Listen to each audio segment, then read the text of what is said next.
We're back in the Senate chambers with Senate President Andy Gardner and House Speaker Steve Crisafulli.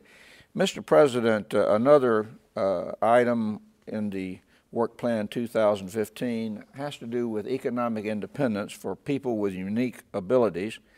And it's really kind of a full plan as to how we address that in the state of Florida and open up new opportunities there. I know that this is an issue that's near and dear to you, and you've been working on it for a couple of 3 years, and now that you're president and with the cooperation of the House, this is going to be a centerpiece.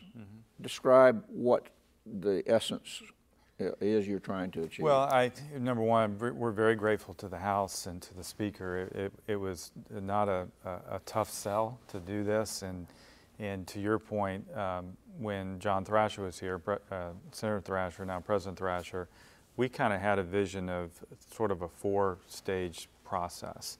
And it was really based on the fact that you have a lot of individuals, some will say with disabilities, but really unique abilities, that are turning 19 or 20 years old, and they really have very few options. And we wanted to do everything we could to try to address that. We've done a few things over the last couple of years, but to have it on the joint agenda and really, probably for the first time, really focus on individuals with unique abilities, that's pretty special. And there are a couple things on there. One that really is starting to move, that's kind of that next stage on the education front, is the post-secondary options for individuals with unique abilities, where they can go to a UCF or an FIU or UNF and actually learn a trade and go and live independently. So, and that hasn't been there as a very specific route, has it? No, there's two programs. There's the University of North Florida and FIU that have programs that they're on their own, but nothing's ever been put a stamp of approval from the state and funded by the state. Okay.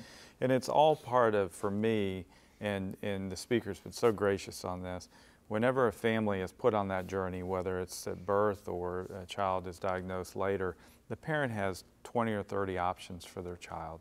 If you follow this path, this is where they can go. They can do vocational work, they can do higher ed, and it just ties very well into the other piece of our agenda, which is the accountability, the education piece, because it's all part of what John Thrasher and I have tried to do over the last couple of years, and I'm term limited out, and it's very special to really put the spotlight on it for a little bit. Mr. Speaker, you want to make any comment about it? Yeah, well, you know, listen, the President's been a leader on this issue, and we're honored to work with him on the House side to accomplish some of these goals. I don't think by any means this is the extent of the end of it. You know, I think this needs to be a commitment that's made for many years to come, and we look forward to being there at the foundational level of working on this.